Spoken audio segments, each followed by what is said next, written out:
भद्रा तटे पूर्व अभूत पत्तन उत्तमम। तुंगभद्रा नदी के किनारे पे एक तट है, एक गांव है जिसका नाम है पत्तमम, उत्तमम नगर, उत्तम नाम का नगर। उस नगर में कौन रहते हैं? एक ब्राह्मण देवता रहते हैं, चारों वेदों का अध्ययन करने वाले साक्षात सूर्य नारायण के समान। आत्मदेवा पुरे तस्मिन् सर्ववेद विशारद। आत्मदेव उनका नाम है। आत्मदेव माने जो देवों की आत्मा है, ऐसे सर्वश्रेष्ठ वेदों का अध्ययन करने वाले द्वितीय भास्कर के समान। आत्मदेव पुरे तस्मिन् द्वितीया इव भास्करः। भास्कर माने सूर्य नारायण के समान। ऐसे तेज इन आत्मदेव जी के मस्तक में है। पर लेकिन आत्मदेव जी भगवान की हमेशा भक्ति करते हैं, पर लेकिन विडंबना ये महाराज इनकी पत्नी कौन है? धुंधली नाम स्मिता। इनकी पत्नी का नाम है महाराज धुंधली। यथा नाम तथा गुण, इसलिए बोला कि जैसा नाम हो वैसा गुण हो। आत्मदेव जी तो परम ज्ञानी है, भगवान की भक्ति करते महाराज, लेकिन इनकी पत्नी कैसी है? धुंधली। धुंधो लीयते यस्मिन् स धुंधली। जो हमेशा एक कूटनीति पे उसका आनंद आता है, कुछ उल्टा करना हो तो धुंधली प्रसन्न हो जाती है, अच्छे काम करना उसमें नहीं। धुंधली का काम ही क्या है? लोक वार्ता रता क्रूरा प्रायसो बहुजल्पिका। ये धुंधली कैसी है महाराज? हमेशा पड़ोसन के साथ में झगड़ा करके आ जाती है। जब भी जाती है कभी पड़ोसन की घोपड़ी फोड़ देती है महाराज। पड़ोसन तो बेचारी कमजोर है, धुंधली तो खूब मोटी ताजी है, इसलिए जाती है बेलना मार के या तो चिमटा मार के घर आ जाए। ऐसी दुष्ट ये धुंधली। लोक वार्ता रता क्रूरा प्रायसो बहुजल्पिका। और दूसरी बात बताए महाराज, झगड़ा तो करती है लेकिन बहुजल्पिका, बहुत ज्यादा बोलती है। और बोलती क्या है? गालियां करती है महाराज। आत्मदेव जी तो परम ज्ञानी है, लेकिन भाग्य से क्या है? पत्नी बड़ी दुष्ट मिल गई महाराज। आत्मदेव को पत्नी का भी कोई दुख नहीं है। आत्मदेव जी को केवल एक ही दुख है कि आत्मदेव जी के घर में कोई संतान नहीं है। और जीवन में याद रखना, सबसे बड़ा दुख यदि होता है तो यदि घर में संतान नहीं है तो सबसे बड़ा दुख यही होता है। इसलिए आत्मदेव जी के घर में संतान नहीं, इससे बहुत बड़े दुखी हैं आत्मदेव जी। एक दिन तो इतने दुखी हुए, गृहं त्यक्त्वा वनं गतः। इतने दुखी हुए महाराज कि घर छोड़कर वन के लिए चले गए। अब आत्महत्या करो। आत्महत्या करने के लिए आत्मदेव जी चल पड़े। नाम है आत्मदेव और चल रहे हैं आत्महत्या करने। बड़े ध्यान से सुनो। और आत्मदेव जितने ज्ञानी है फिर भी आत्महत्या करने नहीं चल रहे हैं। एक व्यक्ति बहुत परेशान हो गए, महाराज मुझे मरना है, मुझे मरना, क्योंकि घर गृहस्थ से परेशान है।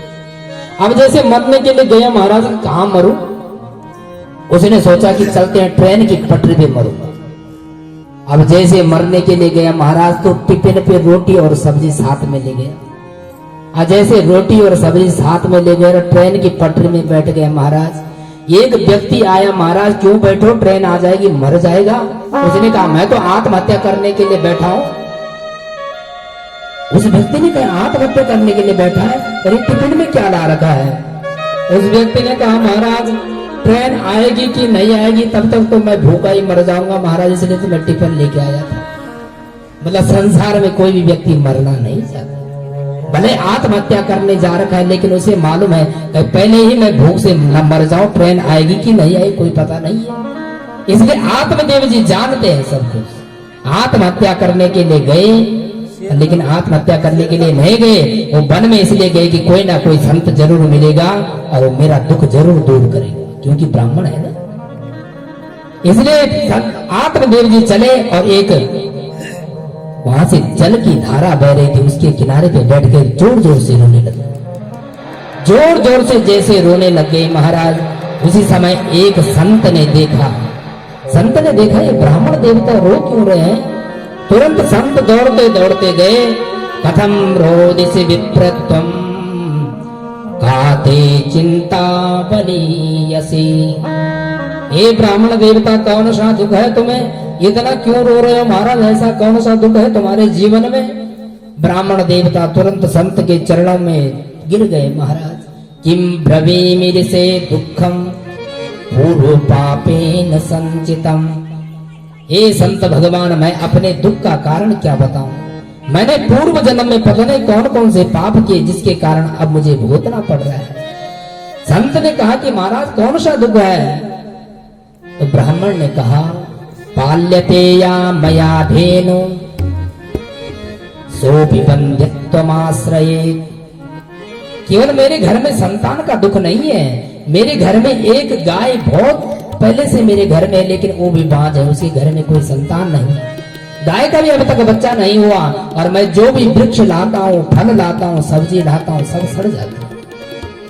मेरे घर में बड़ी विडंबना है महाराज। केवल संत का दुख नहीं है मेरा, केवल पुत्र का दुख नहीं है मुझे, मेरे घर में जितनी भी सब्जियां फल आते हैं सब सड़ जाते हैं। पाल्यते या मया धेनु, एक गाय भी मेरे घर में रखी है, उसके बाद कोई बच्चा नहीं हुआ, इसलिए मैं दुखी हूं। उसी समय संत ने समझाया, हे आत्मदेव, इतने बड़े ब्रह्म ज्ञानी होकर रो रहे हो संतान के लिए? मुंचा ज्ञानम प्रजारूपम। हे ब्राह्मण देवता, ऐसा अज्ञान को छोड़ो।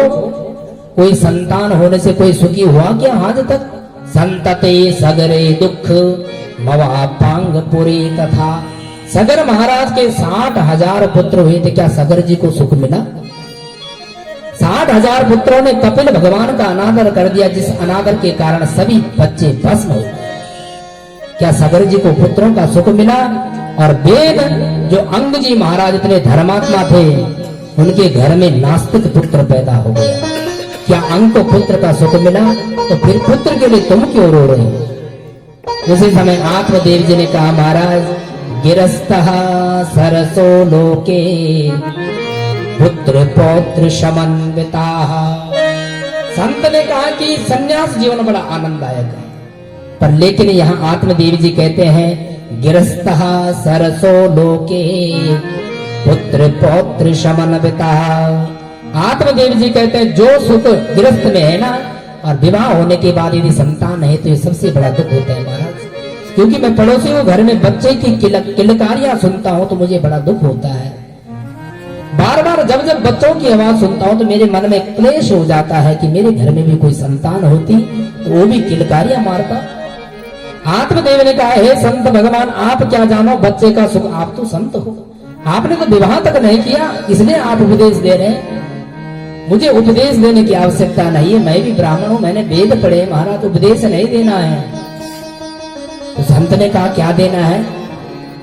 आत्मदेव ने कहा कि संत में वो सामर्थ्य होता है जो भगवान को भी प्रकट कर देता है, इसलिए हे संत भगवान मुझे पुत्र चाहिए। संत ने कहा, अरे आत्मदेव, सप्त जन्मा वदि तव पुत्रो नैव च नैव च। मैंने तेरा मस्तक देख लिया है, तो एक जन्म की बात करता है, तेरे 7 जन्म तक कोई संतान नहीं है। अब तो महाराज आत्मदेव और दुखी हो गए और आत्मदेव जी ने अपना मस्तक उठाया और संत के चरणों में पटक दिया।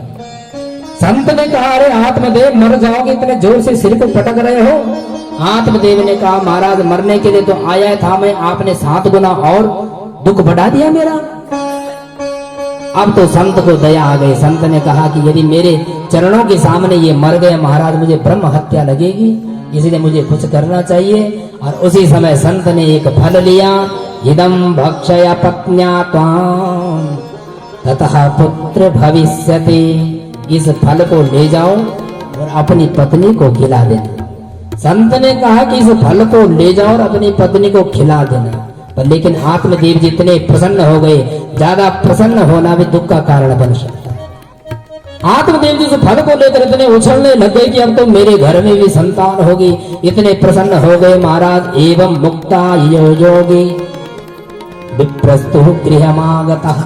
संत महाराज तो चले गए और आत्मदेव इतने प्रसन्न हो रखे हैं कि पत्न्या पाणो फलम दत्वा स्वयं यातस्तु कुत्रचित्। धुंधली दौड़ती दौड़ती आई महाराज, कितनी देर तक कहाँ रहे आप? आत्मदेव जी प्रसन्न होकर करे, देवी ये फल संत महात्मा ने दिया है, यदि तुमने इस फल को खा लिया तो तुम्हारा बेटा हो जाएगा।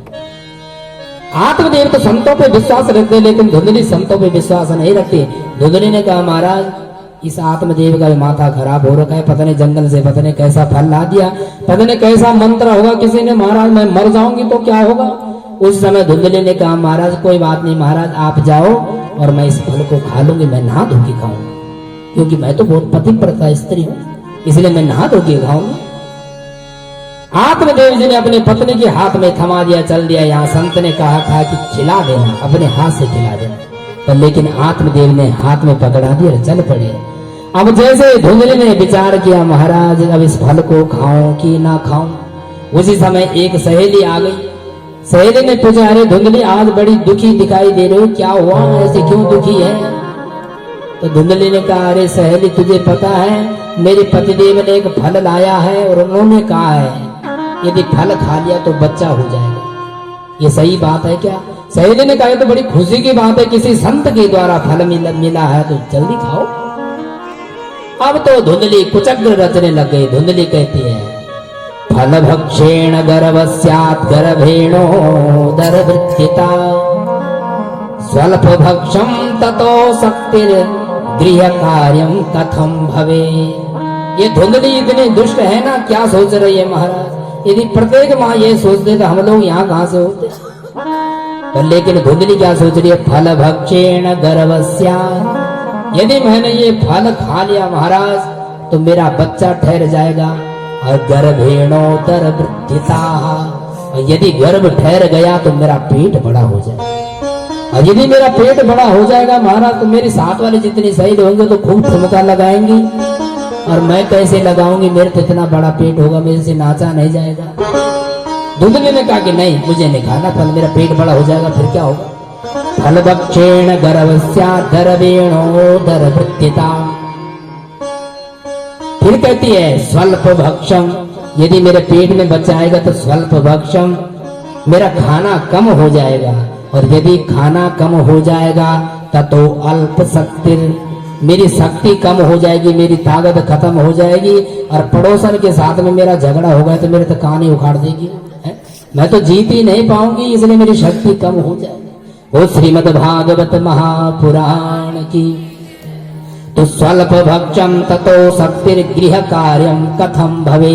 यदि मेरी शक्ति कम हो गई तो मैं तो हमेशा झगड़ा करते रहती हूँ, और पड़ोसन के साथ में मैं जीत नहीं पाऊंगी तो मुझे फिर गोल्ड मेडल कहाँ से मिलेगी? इसलिए कुचक्र रच रही है। धुंधली कह रही कि मुझे नहीं खाना। गृह कार्यम कथम भवेत, घर का कार्य कौन करेगा, मेरे पेट में बच्चा है। उसी समय सहेली ने कहा कि अपनी ननद को बुला देना, ननद आएगी और काम कर देगी तो आराम से बैठे रहेगी, ननद तो वैसे भी आती है। उसने कहा नहीं नहीं नहीं, तुझे मालूम नहीं मेरी ननद कैसी है, पता है? ननांदा संहरित तदाहा, यदि मेरी ननद घर आ गए ना तो जितना भी घर का माल खजाना है सब लूट के ले जाएगी, मैं तो ऐसी बर्बाद हो जाऊं। इसलिए ननद का मतलब होता है आनंदम छीनयति, जो आनंद को छीन देती है उसी का नाम आनंद।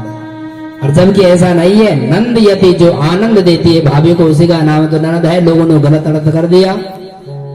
लेकिन धुंधली ने कहा नहीं महाराज, यदि ननद को मैंने बुला दिया मेरा घर का सब सफाया हो जाएगा, इसलिए ननद को मुझे नहीं मिलाना। तो धुंधली ने कहा सहेली एक बात बता, मैंने सुना है कि जो स्त्री गर्भवती होती है वो ज्यादा दौड़ नहीं पाती है। तो सहेली ने कहा कि तुझे कहाँ दौड़ना है, तू तो आराम से बैठे रहना। उसने कहा कहीं मेरे घर में भूकंप आ गया तो महाराज सब